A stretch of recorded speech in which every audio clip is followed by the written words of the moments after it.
Back on the Coaching Corner, it's Point Counterpoint with Jamie Green and David Farkas.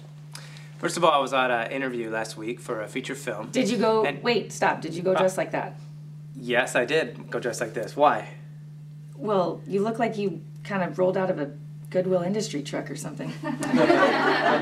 You know, I dress, this is how we dress when we go apart. So what do? Are you going to wear a suit and tie? Are you going to put a tux on? I mean, come on. This is LA. What you don't need to put a tux on. The directors are wearing tennis shoes, for Christ's sake. You don't need to put a tux on, but you could maybe, you know, I don't know, dress it up a little bit. Yeah, but it's not like I was going for for corporate business guy #1. You know, I was just like a regular guy. He was sitting on the corner of the street. He's not going to be wearing anything weird. I give them the flavor of what the part is. You know, I don't just for the part, but I give them the flavor of the part. Oh, I give them the flavor, Jamie. Come on.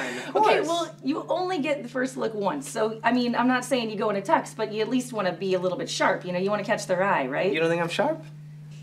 Okay, so tell me what the way you dress. What do you go, Cinderella?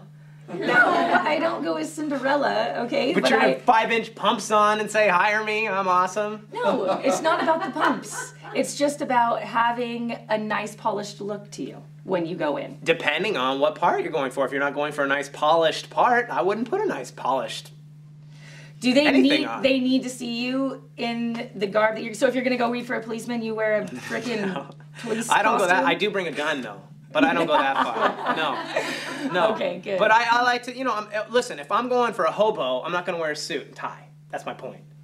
Well, that might be true on commercial readings where you're going to be dressed as a nurse or a doctor or something like that. But if you're going on a reading for a feature film or a television spot, they're going to know how well you act by what you do in the room, not by what you're wearing trying to dress like the part. I like to help them out a little bit. I don't give them that much credit.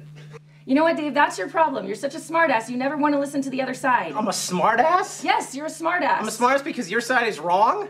No, because not even that my side is wrong. Because I actually have a point that's quite a valid point, and you're like, no, I'm not even going to listen to it. No, I'm not going to listen to it because it's not a valid point. That's why I'm not going to listen to it. Okay, that's fair. That's a great way to think. That's a great way to have a good, open outlook on life. Jamie, I have an open outlook on life. All I'm saying is I'm right and you're wrong. Oh, good. That's really open. That proves your point. All right, let's change the subject, shall we? I suppose that you still bring headshots to your interviews when you go reads. Yes, yeah. I do. Are you still writing on stone tablets, too? Because that's hilarious. Pretty sure everything's electronic now. Yes, well, everything is electronic, but I still like to be efficient and bring it in case they ask for it. Do you still like to be living in the 90s? I did like the 90s, but don't be a jerk, Dave. Well, I mean, you go to a read that everything's electronic holding your headshot, and you look like a nincompoop. That's all I'm saying. Because everybody else is on their computer. They can look at it right up there. Do you know, I have Google actually... you, for Christ's sake. I have been on readings where they have actually said, did you bring your headshot and resume? And wow. I'm sorry, but there's been other people in the room who said no, and they were like, oh, You should always bring it just to be safe, to be prepared. Was that for a grad film or a student film? Neither. Was that ultra low?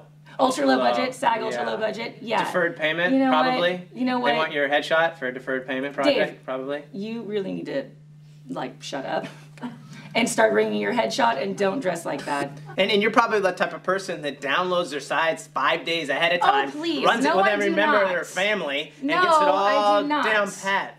You don't set up the furniture in your room, how you think the scene's gonna go, and then work it out a couple days. No, but that sounds like something you've done before. That came to you pretty quick there, Dave. No, I definitely don't get the sides 5 days before. I keep it fresh and I do it on the day of. The day of? Yes, the day of. Well, that's crazy.